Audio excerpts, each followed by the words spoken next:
Good morning कक्षा 8 के विद्यार्थियों। आज अपन ने विज्ञान विषय के पहले चैप्टर के बारे में अध्ययन कर रहे हैं। तो देखिए अपना पहला चैप्टर है कक्षा 8 का विज्ञान का जो पहला चैप्टर है जिसका नाम है फसल उत्पादन एवं प्रबंधन। फसल है क्या, फसल उत्पादन की क्यों आवश्यकता पड़ती है और इसको कैसे उत्पादन किया जाता है और उसका प्रबंधन भी किस तरीके से करते हैं। तो सबसे पहले आइए देखते हैं। बात करें फसल की तो फसल का जो उत्पादन है, उत्पादन किसान लोग हैं वो फसल का उत्पादन करते हैं। अब फसल कहाँ होती है? खेत में होती है। अब देखिए फसल की आवश्यकता क्यों पड़ती है? क्योंकि भोजन की आवश्यकता होती है।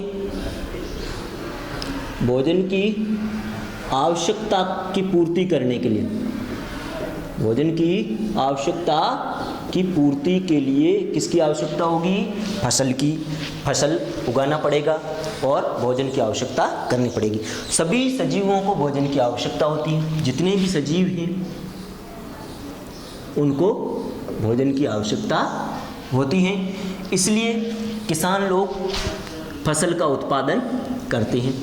फसल की बात करें तो फसल में एक प्रकार के पेड़ पौधे उगाए जाते हैं। छोटे छोटे पेड़ पौधे उगाए जाते हैं। छोटे छोटे पेड़ पौधे उगाए जाते हैं। यानी एक विशेष क्षेत्र होगा। क्या होगा? क्षेत्र, जिसको अपन बोलते हैं खेत।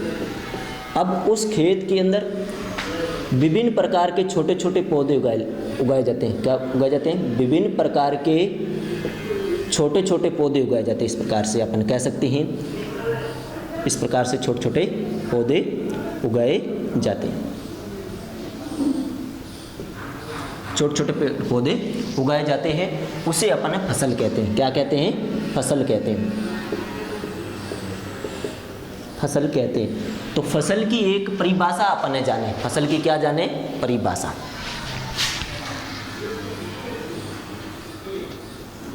फसल की परिभाषा।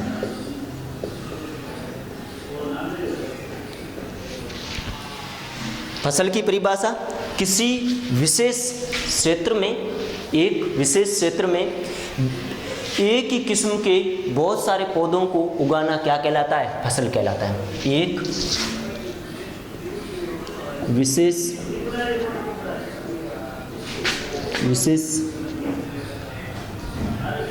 क्षेत्र में एक विशेष क्षेत्र में एक ही किस्म के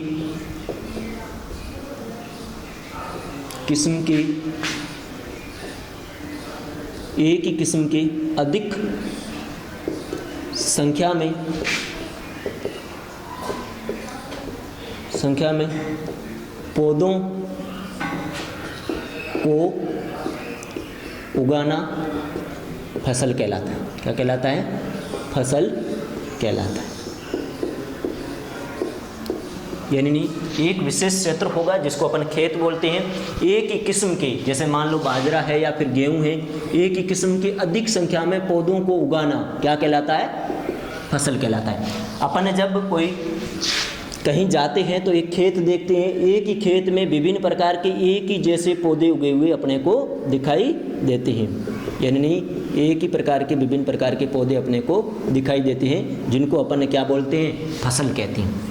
अब ये फसल अलग अलग प्रकार की हो सकती है। फसल बाजरे की भी हो सकती है और फसल गेहूं की भी हो सकती है, सरसों की भी हो सकती है, मक्के की भी हो सकती है, अलग अलग हो सकती है।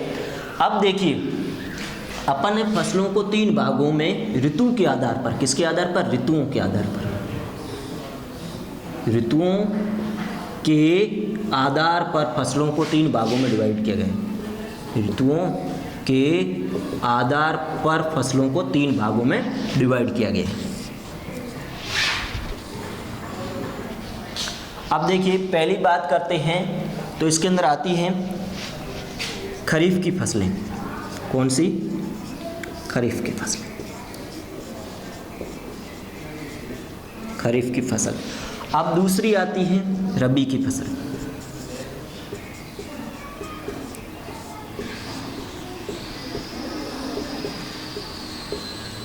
तीसरी आती है जायद की फसल।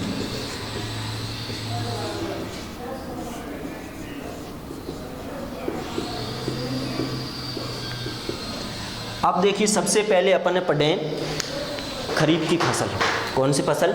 खरीफ की। देखिए नॉर्मली अपन देखते हैं खरीफ की फसल वर्षा ऋतु में बोई जाती है। कब?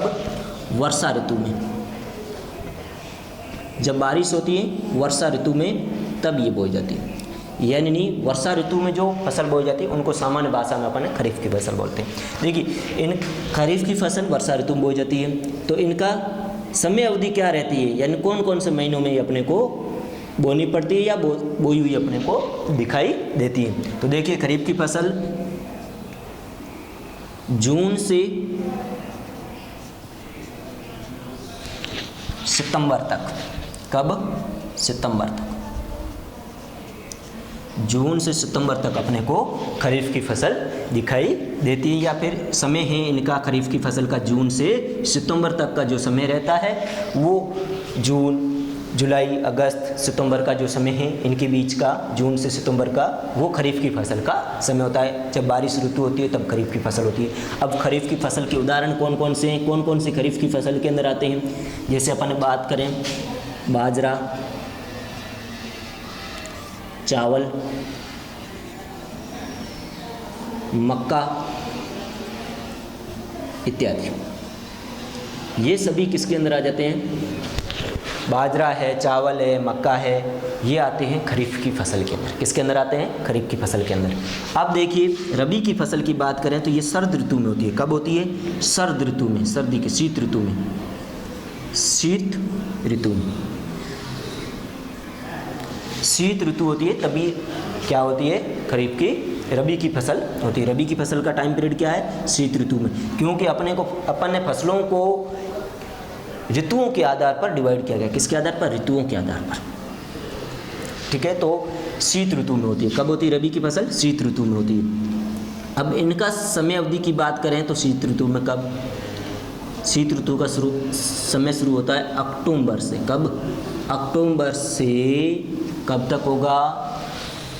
अब देखिए अक्टूबर से अपन बात करें, अक्टूबर, नवंबर, दिसंबर, जनवरी तक का जो समय होता है, जनवरी, फरवरी, मार्च तक का जो समय होता है वो किसका होता है?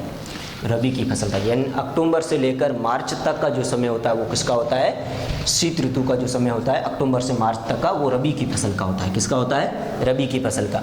अब अपन इसके उदाहरण देखें। अब इसके उदाहरण देखें तो रबी की फसल का गेहूँ,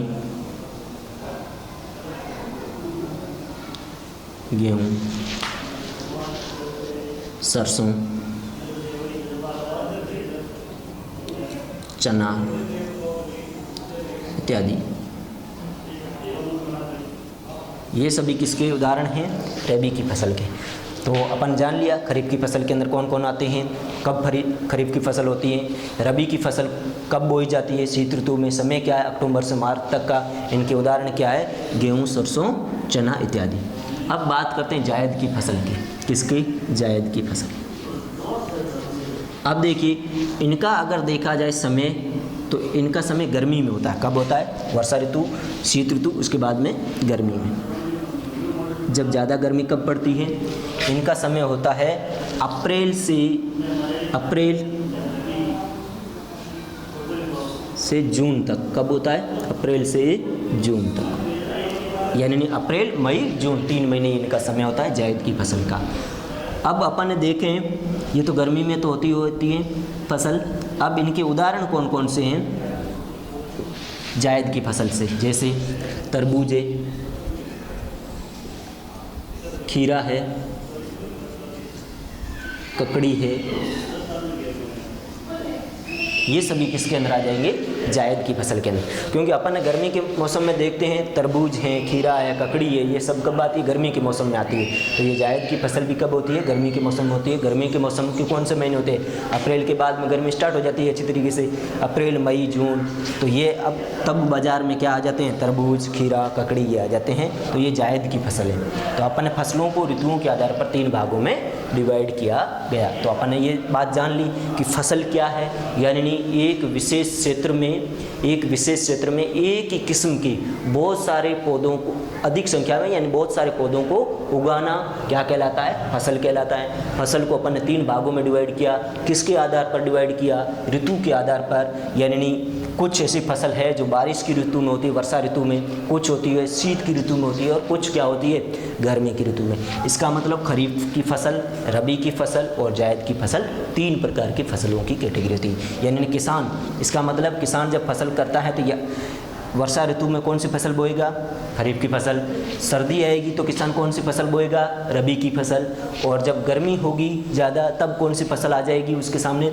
जायद की फसल बोने का काम करेगा। अब उसमें खरीफ की फसल में कौन कौन सी फसलें बो सकता है? बाजरा, चावल और मक्का। और रबी की फसल में जब सर्दी आ जाती तब कौन सी फसलें बोता है किसान? गेहूँ है, सरसों है, चना है इत्यादि। और जायद की फसल जब गर्मी आ जाती है और तो अप्रैल और जून का जब टाइम पीरियड होता है तो किसान तरबूज है, खीरा है, ककड़ी है, इनको बोने का काम करता है। तो ये एक फसल चक्र है, यानी ऋतु के आधार पर फसल चक्रों को 3 फसल को क्लासिफिकेशन करके 3 भागों के अंदर डिवाइड किया गया। अब देखिए फसल के विभिन्न चरण, यानी किसान जो है वो फसल उत्पादन करता है तो उसके सामने उसको विभिन्न चरणों से होकर गुजरना पड़ता है, यानी उसको मेहनत बहुत करनी पड़ती है फसल की देखभाल के लिए। फसल के अंदर कौन कौन सी प्रक्रियाएं होती है उनको अपन अध्ययन करते हैं।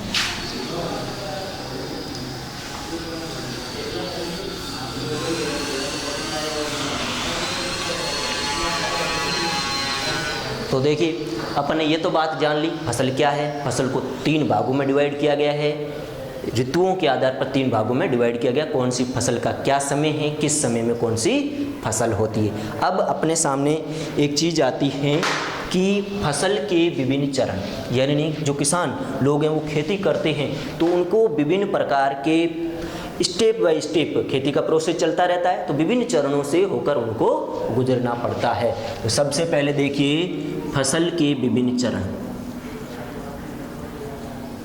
फसल के विभिन्न चरण।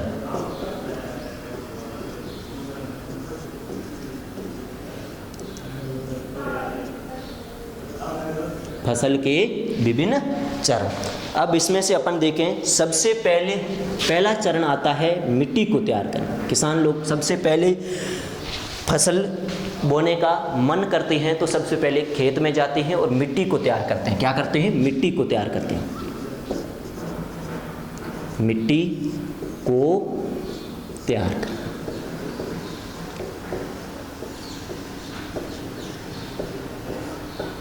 अब वो मिट्टी तैयार कर लेते हैं तो उसके बाद में उनके सामने दूसरा चरण आता है कि मिट्टी अच्छी तरीके से तैयार हो गई है तो फिर ये क्या करेंगे? बुआई करेंगे। क्या करेंगे? बुआई। बुआई करेंगे। अब बुआई करने के बाद में उनको क्या देनी पड़ेगी? अगर मान लो उस किसान के खेत में पोषक तत्वों की कमी है तो क्या देगा? खाद देगा। क्या देगा? खाद और उर्वरक देगा। क्या देगा? खाद व उर्वरक देगा। खाद व उर्वरक देना। फिर फसल जैसे जैसे यूँ बड़ी होती जाती है तो उसको सिंचाई की आवश्यकता होती है। फिर क्या करते हैं? सिंचाई करते हैं। क्या करते हैं? सिंचाई।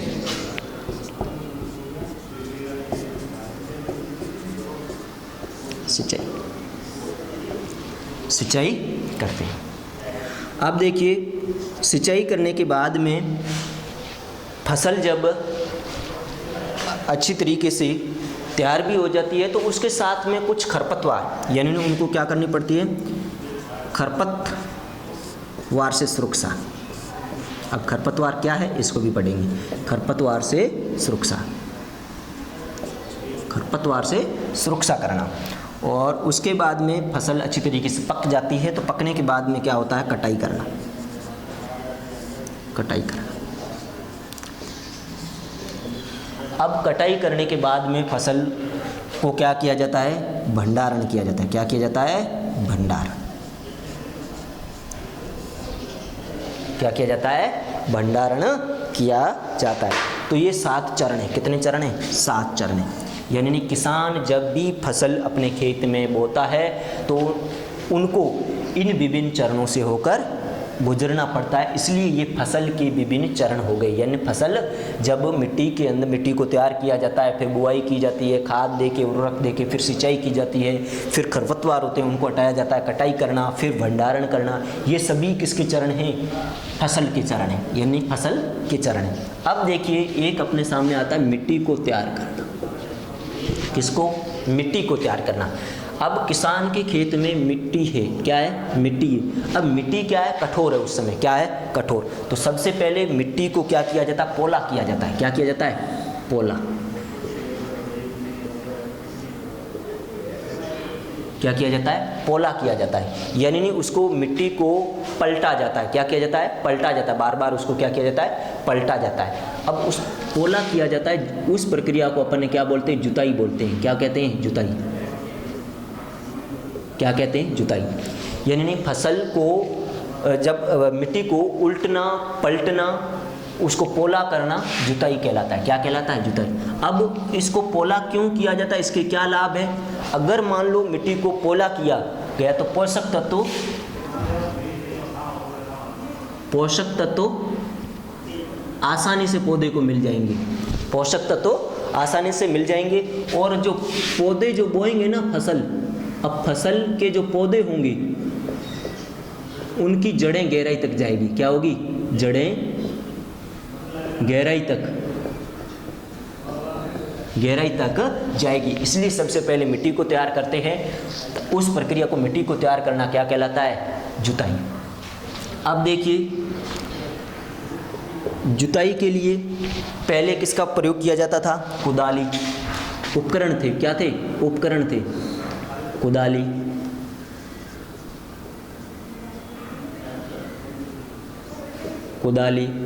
हल। अब देखिए कुदाली, हल। अब इस समय में वर्तमान में कल्टीवेटर, किसका, कल्टीवेटर का भी उपयोग किया जाता है। क्या किया जाता है, कल्टीवेटर का भी उपयोग किया जाता है। तो ये प्रक्रिया मिट्टी को तैयार करना, फिर उसको जुताई करना, मिट्टी को तैयार करना, जुताई करना, उसके लिए उपकरण काम में लिए जाते हैं। कुदाली है, हल है, कल्टीवेटर है। और मिट्टी को तैयार करने से क्या फ़ायदा हो जाएगा, फसल के जो पौधे बोएंगे उनकी जड़ें गहराई तक चली जाएगी और उनको पोषक तत्व भी आसानी से मिल जाएंगे, ताकि उनकी वृद्धि और विकास क्या हो, आसानी से हो सके। तो ये मिट्टी तैयार करने का पहला प्राथमिक चरण हो गया।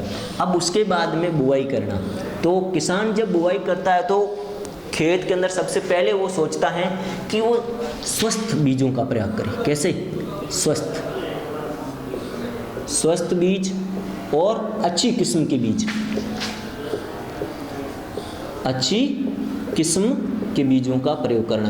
यानी जब फसल की बुआई की जाती है तो सबसे पहले बीज का ध्यान रखा जाता है। बीज कैसे होने चाहिए, स्वस्थ होने चाहिए, अच्छी किस्म के होने चाहिए। यानी उसमें किसी भी प्रकार की रोग प्रतिरोधक क्षमता, किसी प्रकार का रोग उत्पन्न नहीं हो, यानी रोग प्रतिरोधक क्षमता वाले होने चाहिए, रोग उनमें नहीं कोई रोग लग जाए।